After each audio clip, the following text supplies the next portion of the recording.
global trend of drinking today? The global trend of drinking is that alcohol consumption around the world seems to increase, but it increases rather slowly right now because we are just over a recession.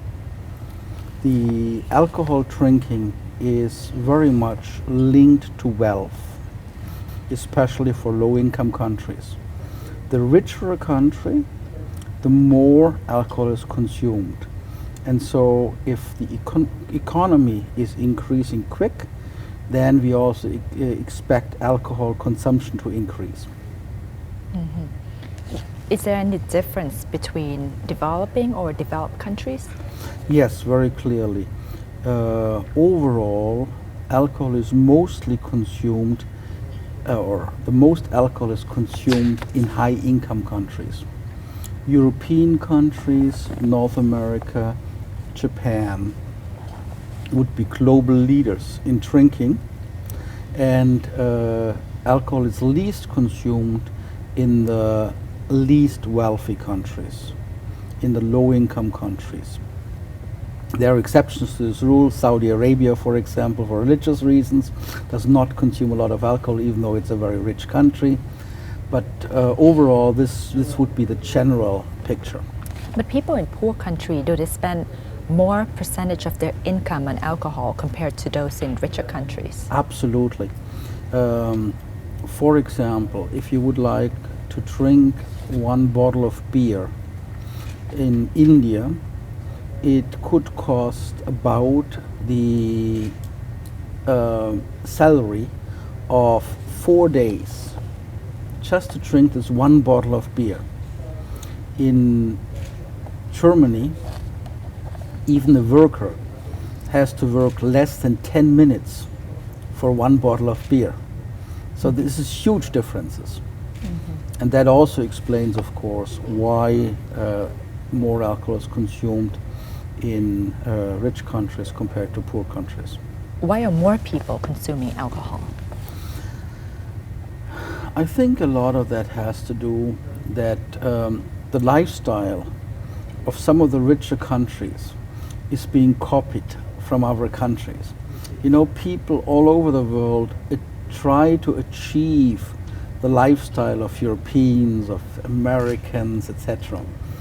And alcohol is perceived to be part of this overall lifestyle. So people want to copy that? People want to copy that. And that you can see it, for example, on TV. Very clearly, a lot of the young people all around the world are looking at the same programs. And a lot of the people on those programs consume, you know, cold American beers. And so, not surprisingly, even in countries who did not have a lot of a beer drinking culture, a lot of the young ones, if they consume alcohol, they want to drink cold American beer. This is even true. There was a study in Thailand where they were asked, the young people were asked, what if you were to consume alcohol, what drink would you like most? And beer was the number one. Well, for women it was also some of those mixed drinks between fruits and spirits, but beer clearly came out number one. And we have that even in countries who for centuries have consumed only wine. Young people in Italy are very much a wine country. They want to drink beer. Parents don't like it, but that's how the young ones want to. So there's a copying going on of what's perceived to be, you know, the heart of the culture, the lifestyle, which is of the rich, the affluent, the important people, and people try to copy that. How harmful is drinking to a country, both in terms of social and economic consequences? Very much. You have estimates from more than 25 countries that about 1%, even slightly more than 1% of what's overall produced in the country, the gross domestic product, is usually being the cost of alcohol. That is, three main factors which impact that. The first are all the healthcare costs. Alcohol is linked to more than 200 diseases, and of course we have to treat those diseases, and that costs a lot. The second would be the premature mortality. A lot of the effects of alcohol result in mortality. Actually, 1 out of 25 deaths globally is due to alcohol, meaning if we could eradicate alcohol, we would have those deaths less. And alcohol kills very early in life, comparable, for example, to tobacco.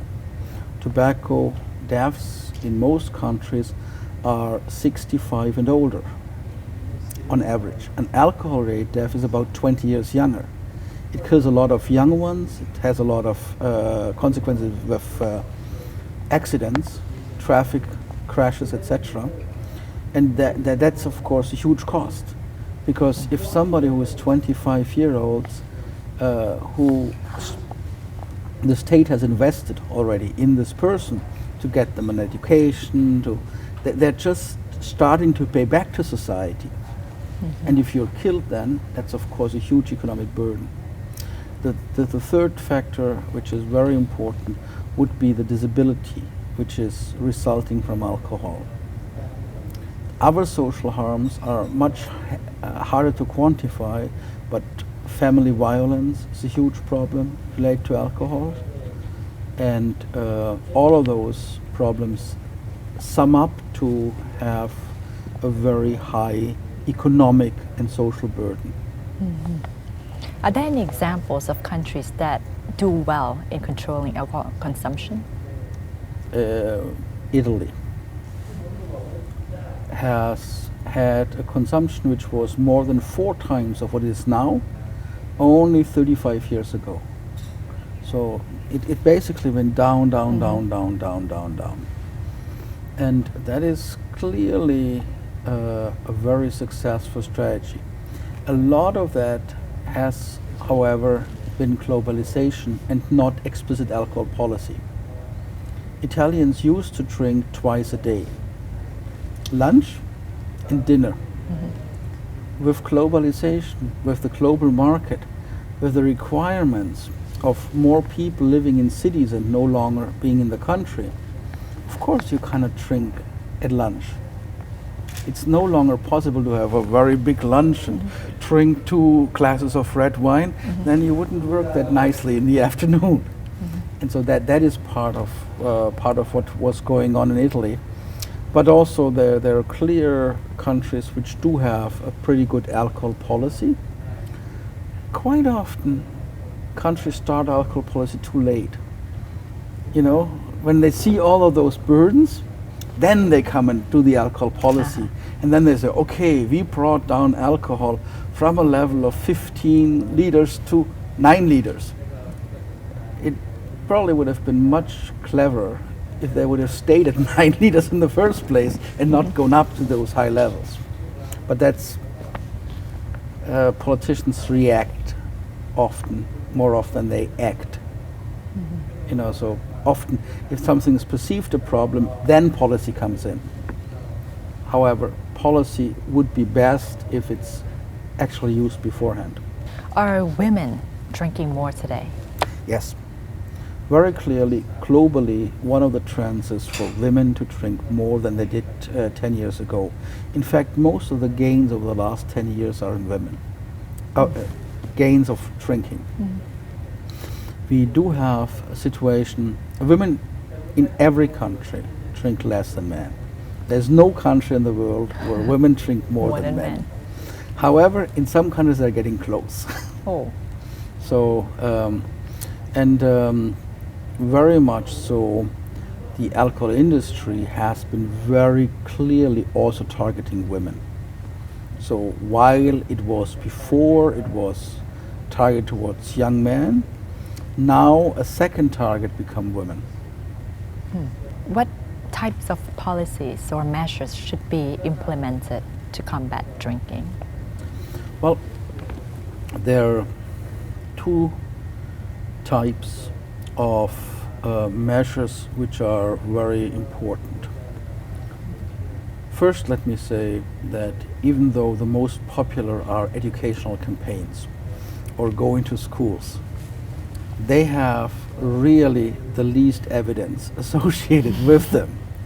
Information is important, but information alone is not going to change behavior. Just because after every 15 advertisements for alcohol, you see one advertisement against alcohol is not going to change the behavior that much. We need to combine this kind of information with effective measures. The most effective measures worldwide have been taxation, i.e. increasing the price of alcohol by increasing taxation. B, reducing the availability of alcohol. And you can do that in a variety of ways. Some countries like the US say nobody under the age of 21 should drink. Other countries have other laws in that respect. And then we have a lot of laws which are not impacting on and advertisement. Those were the first block. Then we have a lot of laws which are impacting on special behavior. For example, a drink driving law saying that you should not have more than a certain blood alcohol level before you enter the traffic. Very effective, but only if it's enforced. You know, we have countries who have 0.0 blood alcohol level, but no policeman ever checks it, so the people know, even though this law exists, we can do whatever we want, and no effect. If you do enforce it, huge effects. And finally, the treatment system. It's very important that you offer enough treatment for people with alcohol use disorders. Because alcohol use disorders are majorly contributing alcohol-related deaths, and of course having a treatment system which is helping them does help overall the economy. As more young people, especially women, start to drink, this is an urgent issue that policymakers must realize and implement comprehensive policies. Because if not, the economic cost, the social harm, as well as the health burden will become much more expensive in the future. See you next week. สวัสดีค่ะ